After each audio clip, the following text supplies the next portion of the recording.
نحمده ونستعينه ونستغفره ونعوذ بالله من شرور أنفسنا ومن سيئات أعمالنا من يهده الله فلا مضل له ومن يضلل فلا هادي له واشهد أن لا إله إلا الله وحده لا شريك له واشهد أن محمدا عبده ورسوله أما بعد فإن خير الحديث كتاب الله وخير الهدي هدي محمد صلى الله عليه وسلم وشر الأمور محدثاتها وكل محدثة بدعة وكل بدعة ضلالة وكل ضلالة في النار.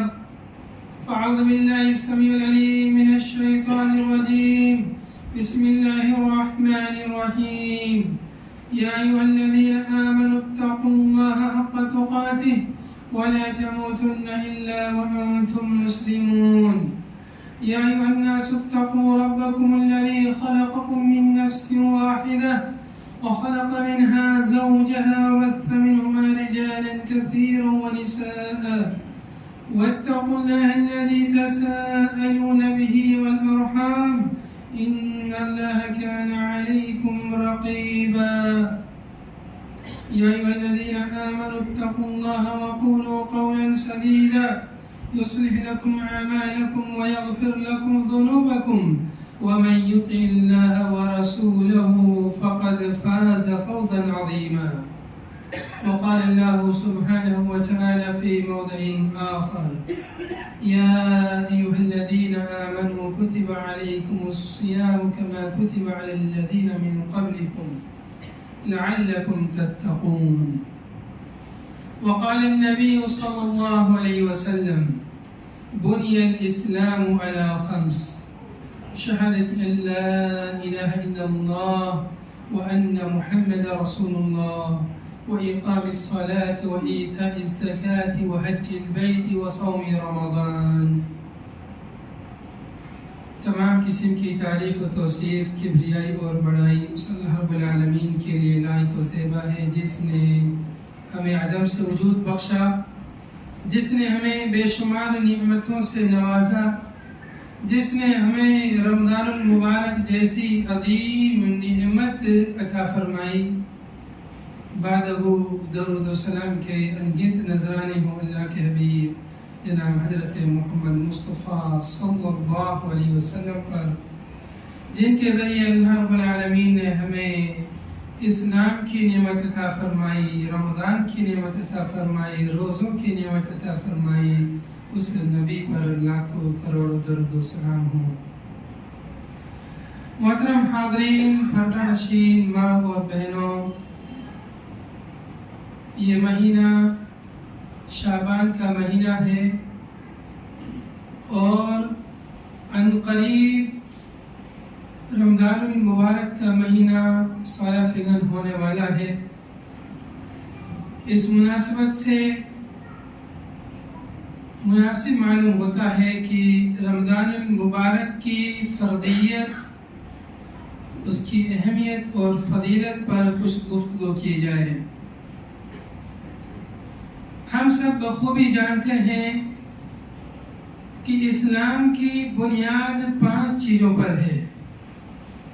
پہلی چیز کلمہ شہادتین ہے، اشہد ان لا الہ الا اللہ و اشہد ان محمد رسول اللہ. دوسری چیز نماز، تیسری چیز زکوٰۃ، چوتھی چیز حج، 5واں رمضان. ترتیب میں آگے پیچھے احادیث میں وارد ہے. میں نے جو حدیث پڑھی تھی وہ اس ترتیب سے ہے، اسی ترتیب سے میں نے بتایا ہے. اسلام کی بنیاد 5 چیزوں پر قائم ہے. ان 5 بنیادوں میں سے ایک بنیاد رمضان المبارک کے روزے ہیں. ماہ رمضان کے روزے تمام مسلمانوں پر فرض ہیں.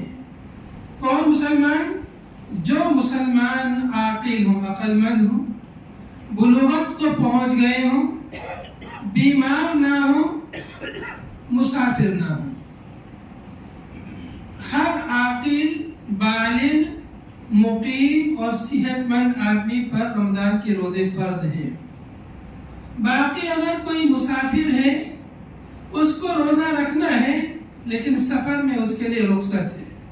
ایسے ہی اگر کوئی بیمار ہے اس کو بھی روزہ رکھنا ہے لیکن بیماری کی حالت میں اگر وہ نہیں رکھ سکتا ہے تو اس کو بعد میں رکھنا ہے لیکن روزہ اس کو رکھنا ہے. لیکن اگر ایسی بیماری ہے کہ صحت یابی کی امید نہ ہو تو پھر وہ فدیہ دے دے لیکن روزہ بہرحال رکھنا ہے.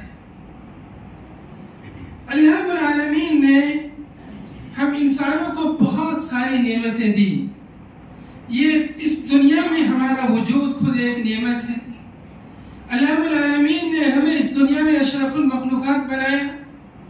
اللہ تعالیٰ نے ہمیں اس دنیا میں امتحان کے لیے بھیجا کہ تمہاری زندگی کا جو مقصد ہے صرف اس دنیا میں رہنا نہیں ہے بلکہ تمہیں اگلی زندگی کے لیے جو ہمیشہ کی زندگی ہے اس زندگی کی کامیابی کے لیے اس زندگی میں کچھ محنت کرنی ہے, کچھ عبادتیں کرنی ہیں. وہی عبادت تمہارا مقصد ہے. اللہ رب العالمین نے عبادتوں کی مختلف شکلیں بنائی. کوئی عبادت نماز کی شکل میں ہے, کوئی عبادت روزے کی شکل میں ہے, کوئی عبادت صدقہ و خیرات مال خرچ کرنے کی شکل میں ہے, کوئی عبادت حج اور عمرے کی شکل میں ہے, کوئی عبادت ذکر اور تسبیح کی شکل میں ہے, کوئی عبادت قربانی کی شکل میں ہے, کوئی عبادت تلاوت کی شکل میں ہے, کوئی عبادت نظر و نیاز کی شکل میں ہے. یہ مختلف قسم کی عبادتیں ہیں جن کے ذریعے ہم اپنے رب کو راضی کرتے ہیں, اپنے رب کی خوشنودی حاصل کرتے ہیں, جن کے ذریعے ہم اخروی کامیابی حاصل کرتے ہیں. یہ جتنی بھی عبادتیں ہیں ان تمام عبادتوں میں روزہ ایک ایسی منفرد عبادت ہے کہ وہ انفرادیت, وہ خصوصیت کسی دوسری عبادت میں نہیں ہے. روزہ ایک ایسی عبادت ہے کہ آپ سامعین میں سے ابھی اب کوئی روزے سے ہو تو ہمیں نہیں پتا کہ وہ روزے سے ہے, لیکن اگر کوئی نماز پڑھتا ہے تو سمجھ میں آتا ہے کہ یہ نماز پڑھ رہا ہے, حج کرتا ہے تو سمجھ میں آتا ہے کہ حج کر رہا ہے, عمرے کر رہا ہے, تلاوت کر رہا ہے, سمجھ میں آتا ہے. لیکن کوئی روزے سے ہو تو پتہ نہیں, وہ صبح سے جب سے روزہ شروع کیا اور تب تک وہ روزے سے رہتا, وہ عبادت کی حالت میں رہتا ہے. تو روزے دار عبادت کی حالت میں رہتا ہے اور کسی کو پتہ نہیں چلتا کہ عبادت کر رہا ہے, تو اس میں ریا و نمود کا شائبہ نہیں رہتا, دکھاوا نہیں رہتا. دوسری عبادتوں میں آدمی اخلاص کے ساتھ گرچہ عبادت کر رہا ہو لیکن پھر بھی دماغ میں یہ چیز آ سکتی ہے کہ تاکہ لوگ دیکھیں میں اچھے سے نماز پڑھوں, ایسا کچھ ریاکاری کا شائبہ آ سکتا ہے. حج کر رہا ہو, عمرہ کر رہا ہو, صدقہ و خیرات دیتے وقت دل میں دل کے گوشے میں ایک خیال آ سکتا ہے کہ زیادہ خرچ کروں یا دکھا کے خرچ کروں تاکہ لوگ کہیں کہ ہاں یہ بھی خرچ کرتا ہے. لیکن روزے میں یہ شائبے کا امکان بہت کم رہتا ہے. اس لیے روزہ ایک ایسی عظیم اور منفرد عبادت ہے کہ اس کے جیسے کوئی عبادت نہیں ہے. جب یہ عبادت اس قدر منفرد ہے تو اللہ رب العالمین نے بھی اس عبادت کا اجر و ثواب بڑا منفرد رکھا ہے. اس لیے اللہ تعالیٰ فرماتا ہے حدیث قدسی میں کل عمل ابن آدم لہو, بنی آدم کا ہر عمل اس کے لیے, الا الصوم, سوائے روزے کے, فإنه لی وأنا أجزی به, اس لیے کہ روزہ صرف میرے لیے ہے اور میں ہی اس کا بدلہ دوں گا. باقی جو عبادتیں ہیں وہ بھی اللہ تعالیٰ کے لیے ہیں. اللہ تعالیٰ نے یہ کیوں کہا روزہ صرف میرے لیے ہے؟ اس لیے کہا کہ روزہ جو عبادت ہے یہ ایک ایسی منفرد عبادت ہے کہ اس عبادت کے ذریعے غیر اللہ کی عبادت نہیں کی جاتی ہے. دنیا میں جو شرک طرح طرح کے جو کیے جاتے ہیں, بتوں کے سامنے, قبروں کے سامنے لوگ سجدہ کر رہے ہیں, ہاتھ جوڑ کر کھڑے ہیں, رکوع کر رہے ہیں, طواف کر رہے ہیں, نہ جانے کون کون سی عبادت کرتے ہیں. لیکن بتوں کے لیے کوئی روزہ رکھتا ہو, بتوں کے لیے, قبر والے کے لیے روزہ رکھتا ہو, ایسا نہیں ہوتا ہے. تو جتنی بھی عبادتیں ہیں ساری عبادتوں کے ذریعے لوگ شرک کرتے ہیں، کر سکتے ہیں، لیکن روزے کے ذریعے کوئی کافر مشرک جو ہے شرک نہیں کرتا. اس لیے اللہ نے فرمایا یہ میرے لیے ہے، یعنی یہ خالص یہ عبادت میرے لیے ہے. بندہ بھوکا پیاسا کیوں رہتا ہے؟ اللہ کے لیے. کمرے میں تنہائی میں اکیلا ہے، بھوک لگی ہے، پیاس لگی ہے، لیکن پانی نہیں پی رہا ہے، کھانا نہیں کھا رہا ہے. ٹھنڈا پانی موجود ہے، اچھا لذیذ کھانا موجود ہے، لیکن پھر بھی نہیں کھاتا. کیوں؟ اس لیے اسے پتا ہے کوئی دیکھے یا نہ دیکھے میرا رب مجھے دیکھ رہا ہے، اس لیے وہ کھانا پینا نہیں کھاتا ہے. تو دل میں مطلب کوئی بھی نہیں دیکھ رہا ہوتا ہے، پھر بھی اس کا یہ ایمان ہے کہ میرا رب دیکھ رہا ہے. تو اس کا روزہ جو کہ خالص رب کے لیے رہتا ہے. تو روزہ جو عبادت ہے یہ بڑی منفرد عبادت ہے، تو اس کا اجر و ثواب بھی بڑا منفرد ہے. اللہ نے فرمایا کہ اس کا بدلہ میں ہی دوں گا. کتنا بدلہ دوں گا؟ کیسا بدلہ دوں گا؟ دیکھو دیگر جو عبادتیں ہیں ان عبادت کے اجر و ثواب کے لیے اللہ تعالیٰ فرشتوں کو مکلف کر دیتا ہے کہ تمہیں اس نیکی کا، اس عبادت کا اجر و ثواب اتنا اتنا دینا ہے. لیکن روزے کی جو عبادت ہے اس کا اجر و ثواب اللہ نے کہا اس کا تو میں خود ہی دوں گا. کتنا دوں گا وہ تم نہیں سمجھ پاؤ گے، وہ تم حساب نہیں لگا پاؤ گے. بے حساب اجر و ثواب اللہ تعالیٰ عطا فرمائے گا. چونکہ روزہ جو عبادت ہے اس کے اندر خود بہت ساری عبادتیں جمع ہیں. روزہ فی نفسہ ہی صرف ایک عبادت نہیں ہے، اس میں تلاوت بھی ہے، اس میں صبر بھی ہے، اس میں شکر بھی ہے، اس میں ذکر و اذکار بھی ہے، اس میں نماز بھی ہے، اس میں حج و عمرہ بھی ہے. بہت ساری عبادتیں اس کے اندر ہیں، صدقہ و خیرات بھی ہے. تو اتنی ساری عبادتیں اس میں جمع ہیں، تو اللہ فرماتا ہے اس کا بدلہ میں ہی دوں گا. اس میں صبر بھی ہے اور صبر کا بدلہ بھی یہی ہے. انما یوفی الصابرون اجرهم بغیر حساب. اللہ فرماتا ہے کہ ہم صبر کرنے والوں کو بغیر حساب کے اجر دیا جائے گا. تو صبر روزے میں بھی صبر ہے، بلکہ صبر کی تینوں قسمیں موجود ہیں. یعنی الصبر علی طاعت اللہ، اللہ کی اطاعت پر بندہ صبر کرتا ہے. ایسے ہی الصبر عن المعصیت، معصیت سے روزے کی حالت میں صبر کرتا ہے، گناہوں سے صبر کرتا ہے، جھوٹ سے، غیبت سے، چغل خوری سے وغیرہ سے کوشش کرتا ہے، پرہیز کرتا ہے بچنے. ایسے ہی تو روزہ جو ہے یہ عبادت جو ہے اس میں مطلب بندہ گناہوں سے بھی بچتا ہے، اور جب بھوک اور پیاس سے بندے کو تکلیف ہوتی ہے تو تکلیف پر بھی صبر کرتا ہے. تو یہ صبر تین طرح کی قسمیں روزے میں موجود ہیں. صبر کی تین قسمیں: اطاعت اور نیکی پر صبر کرنا، جب بھی کوئی نیکی کرتے ہیں تو بغیر صبر کے نہیں کر سکتے. ایسے معصیت سے بچنے کے لیے بھی صبر کرنا پڑتا ہے، گناہوں سے بچنے کے لیے. ایسے کوئی مصیبت پریشانی آ جائے تو اس پر بھی جو ہے صبر کیا جاتا ہے. الصبر علی اقدار اللہ یا الصبر علی المصائب، یہ صبر کی تینوں قسمیں روزے کی حالت میں موجود ہیں. تو یہ روزہ بڑی منفرد عبادت ہے اور اس کا اجر و ثواب بھی بڑا منفرد ہے. یہ اللہ رب العالمین کی طرف سے امت محمدیہ کے لیے بہت ہی عظیم تحفہ ہے، بہت ہی عظیم نعمت ہے. اس نعمت کی عظمت کا اندازہ ہم کو لگانا چاہیے. اسی لیے اللہ رب العالمین نے اس نعمت کو ہمارے اوپر فرض کیا ہے. چونکہ اس امت کی عمریں بھی بہت محدود ہیں. پہلے کے لوگ کئی سو سال تک لوگ زندہ رہتے تھے، رب کی عبادت کرتے تھے، لیکن امت محمدیہ کے لوگوں کی عمریں 60-70 سال کے درمیان، کچھ ہی لوگ تجاوز کرتے ہیں، ورنہ زیادہ تر لوگ اسی کے درمیان وفات پا جاتے ہیں.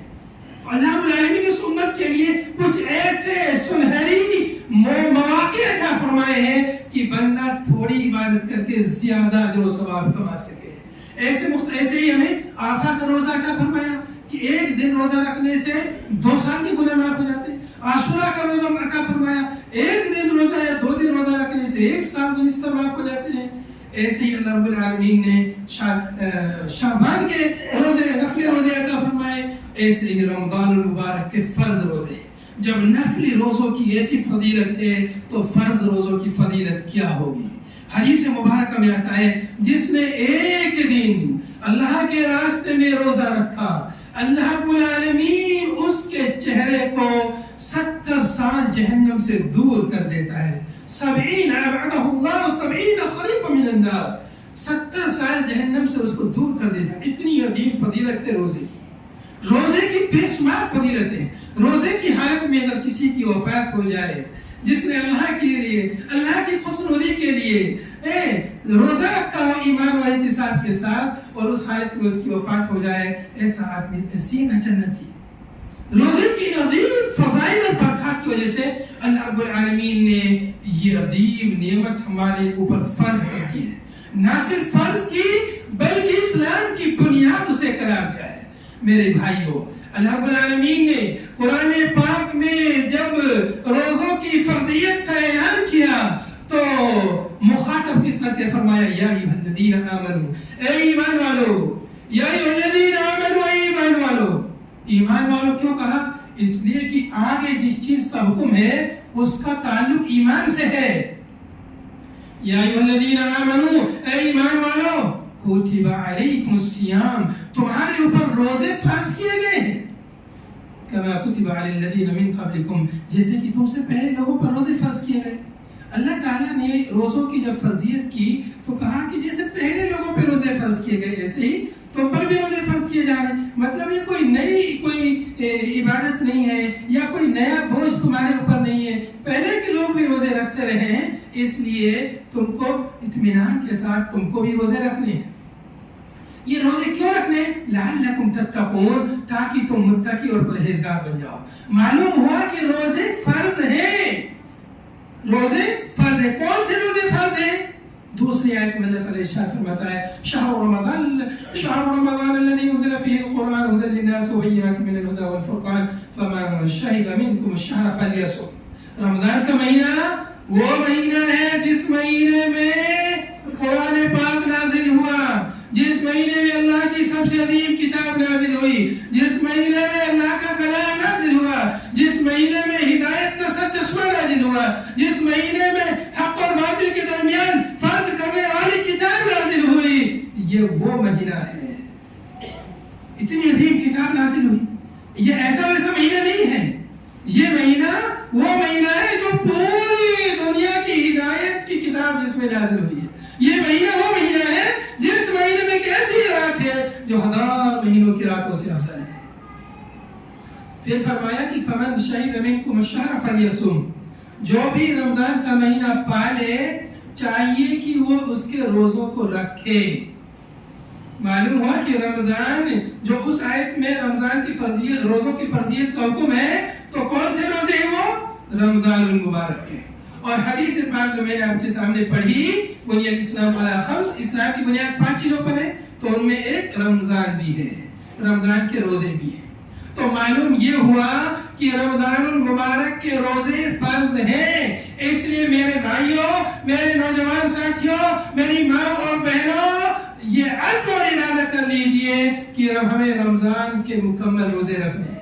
اور جو لوگ ابھی سن بلوغت کو پہنچے ہیں ان کو اب یہ پختہ ارادہ کر لینا ہے کہ اب ہم رمضان کے روزے کبھی نہیں ترک کریں گے۔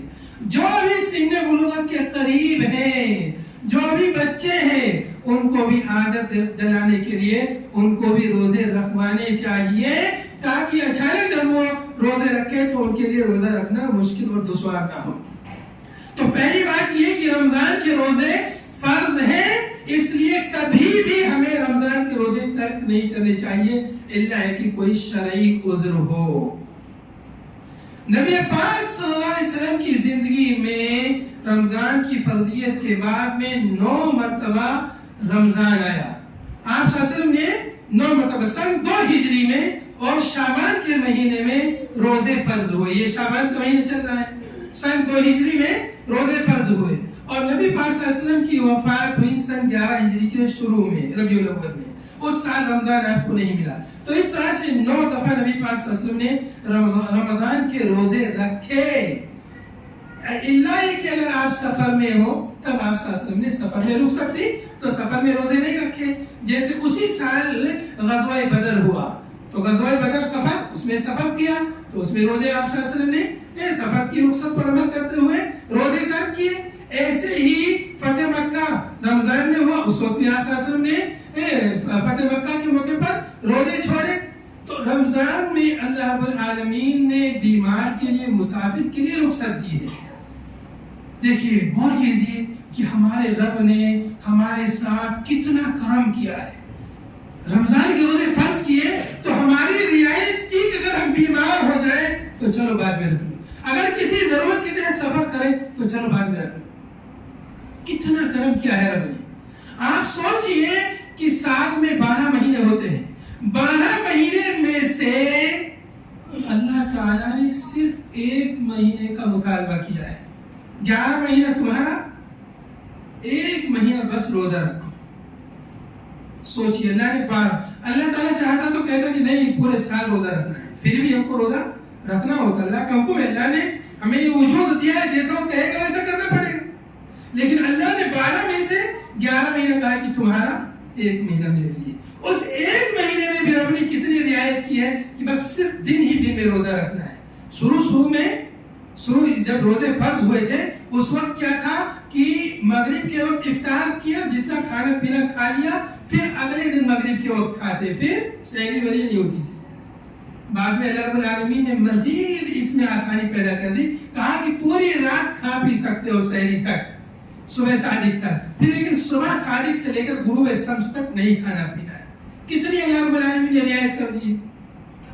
پورے 11 مہینہ رعایت, پھر اس مہینے کی پوری راتوں میں رعایت, اس مہینے میں کوئی بیمار ہو جائے اس کے لیے رعایت, اس مہینے میں کوئی مسافر ہو اس کے لیے رعایت. اتنی رعایت کر رہا ہے ہمارا, اور پھر بھی ہم غافل ہیں, پھر بھی ہم اس حکم کو نہیں مان رہے ہیں.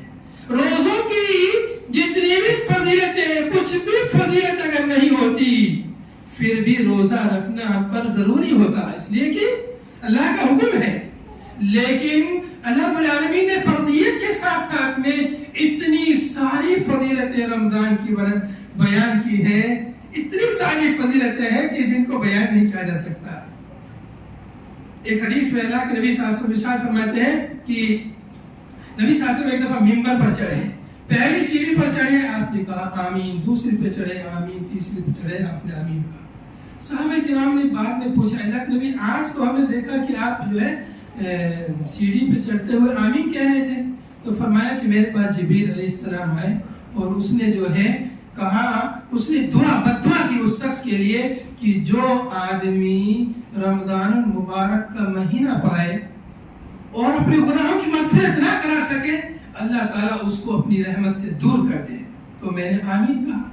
پھر آپ صلی اللہ علیہ وسلم اگلی سیڑھی پہ چڑھے تو اس وقت جو ہے فرشتے نے جبریل علیہ السلام نے بددعا کی کہ جس کو اپنے والدین میں سے کوئی ایک مل جائے یا دونوں مل جائے اور وہ ان کی خدمت کر کے جنت نہ کما سکے, حاصل نہ کر سکے, ایسا آدمی پر ایسے آدمی اللہ کی رحمت سے دور ہو جائے, اس پر اللہ کی لعنت ہو. نبی صلی اللہ علیہ وسلم نے آمین کہا اور پھر فرمایا کہ جب اے نبی جب آپ کا ذکر کیا جائے اور لوگ آپ پر درود نہ بھیجیں, ایسے لوگوں بھی اللہ کی رحمت سے دور ہو جائیں. تو بھلا بتائیے رمضان المبارک کا مہینہ کوئی پائے اور اپنے گناہوں کی مغفرت نہ کرا سکے تو اس کے لیے فرشتوں نے بھی بددعا دی ہے. جبریل علیہ السلام نے بددعا دی ہے اور نبی پاک صلی اللہ علیہ وسلم نے آمین کہا ہے. تو اس لیے میرے بھائیو, یہ مہینہ رمضان کا مہینہ موقع غنیمت ہے, یہ نیکیوں کا موسم بہار ہے. اس مہینے کی آمد سے پہلے ہمیں اس کے لیے اچھے سے تیاری کرنی ہے, پلاننگ کرنی ہے کہ کس طرح سے ہمیں رمضان المبارک کے موقع کو غنیمت سمجھنا ہے, کیسے ہمیں زیادہ سے زیادہ نیکیاں کمانی ہے, کیسے کم اوقات میں زیادہ سے زیادہ عبادتیں کرنی ہے. اس کے لیے ہمیں پلاننگ کرنی ہے. جیسے ہم اپنے دنیا کے کاموں کے لیے پلاننگ کرتے ہیں, دنیا کے پروگراموں کی پلاننگ کرتے ہیں, دنیا میں کاروباروں کی تجارت کی پلاننگ کرتے ہیں, ویسے ہمیں آخرت کی تجارت کی پلاننگ کرنی ہے. رمضان المبارک کا مہینہ یہ تجارت کا مہینہ ہے, دنیا کی تجارت کا نہیں, آخرت کی تجارت کا مہینہ ہے. میرے بھائیوں, ہمارے بہت سارے مسلمان بھائی اس مہینے میں دنیا کی تجارت کی تو فکر کرتے ہیں, سوچتے ہیں کہ اس مہینے میں خوب کمانا ہے, پلاننگ کرتے ہیں کئی مہینے پہلے سے رمضان میں کیا کیا چیزیں زیادہ بکیں گی, کس چیز کی بکری زیادہ ہوگی, اس کی پلاننگ کرتے ہیں. لیکن اس چیز کی پلاننگ نہیں کرتے کہ اس مہینے میں ہمیں کے لیے کتنی زیادہ محنت کرنی ہے.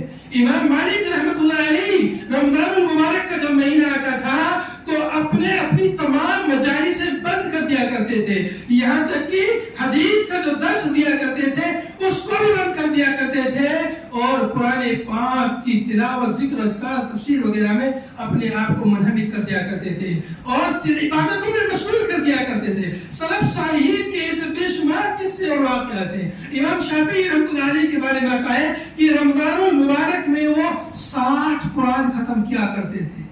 30 دن میں 60 قرآن.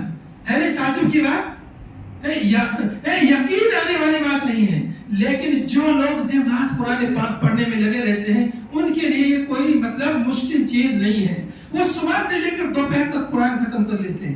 ان کے زبان پر پانی کی طرح جو ہے قرآن پاک چلتا ہے. لیکن ہم کو بھی کچھ پلاننگ کرنی چاہیے کہ رمضان میں 1 قرآن ختم کرنا ہے، 2 قرآن، 3 قرآن، 4 قرآن، ایسے پلاننگ ہمیں کرنی ہے. اگر ہم روزانہ ایک پارہ روزانہ پڑھیں گے تو ہم مہینے میں 1 قرآن ختم کر پائیں گے. اگر روزانہ 3 پارہ پڑھ لیتے ہیں تو مہینے میں ہم 3 قرآن ختم کر پائیں گے. تو اس لیے میرے بھائی اس میں پلاننگ کرنی ہے کہ اس مہینے میں ہمیں کتنا قرآن پڑھنا ہے، کتنی تلاوت کرنی ہے، پورے مہینے کے قیام اللیل تراویح کا خصوصی اہتمام کرنا ہے، صدقہ و خیرات کرنا ہے، غریبوں اور مسکینوں کا خیال رکھنا ہے، اڑوسی پڑوسی کا خیال رکھنا ہے اور گناہوں سے بچنا ہے. یہ مہینہ دراصل میں ٹریننگ کا مہینہ ہے، تدریب کا مہینہ ہے، مشق کا مہینہ ہے. اس پورے مہینے میں جب ہم گناہوں سے دور رہیں گے اور نیکیوں کی طرف آگے بڑھیں گے تو میرے بھائیوں آگے رمضان کے بعد آگے 11 مہینوں میں ہمیں نیکی کرنے کی جب عادت ہو جائے گی تو ہمارے اگلے ایام بھی اچھی طریقے سے گزریں گے. تو اس لیے اس مہینے کو موسم بہار اور ٹریننگ کا، تدریب کا، مشق کا مہینہ سمجھتے ہوئے ہمیں پلاننگ کر لینی ہے ابھی سے کہ ہمیں کیسے رمضان میں زیادہ سے زیادہ نیکی کمانی ہے. اور خرید و فروخت جو کچھ کرنا ہے رمضان کے لیے اس کو رمضان سے پہلے ہی کر لے تاکہ رمضان میں بازار میں آنا جانا، ادھر ادھر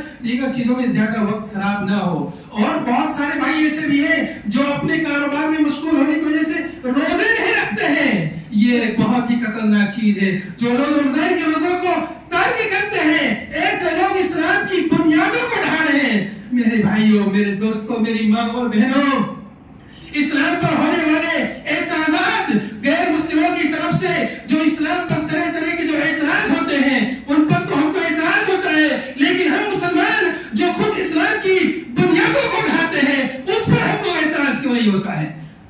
اسلام کی بنیادوں کو کون ڈھا رہا ہے؟ مسلمان جو نماز نہیں پڑھتا، مسلمان جو زکوٰۃ نہیں دیتا، مسلمان جو رمضان کے روزے نہیں رکھتا، مسلمان جو استطاعت کے باوجود بھی حج نہیں کرتا ہے، وہ مسلمان اسلام کی بنیادوں کو ڈھاتا ہے. ان مسلمانوں پہ ہم اعتراض نہیں کرتے، لیکن کوئی غیر مسلمان اسلام کے خلاف اگر کچھ کلمہ بول دے، کوئی بات بول دے تو ہم آپے سے باہر ہو جاتے ہیں. میرے بھائیوں، ہمیں سمجھنے کی ضرورت ہے، اسلام کی بنیادوں کو مضبوط کرنے کی ضرورت ہے. اگر آج ہم نے اسلام کی بنیادوں کو مضبوط کیا تو غیر ہماری اسلام کی بنیادوں کو، غیر مسلمین ہماری اسلام کی بنیادوں کو نہیں ڈھا سکتے.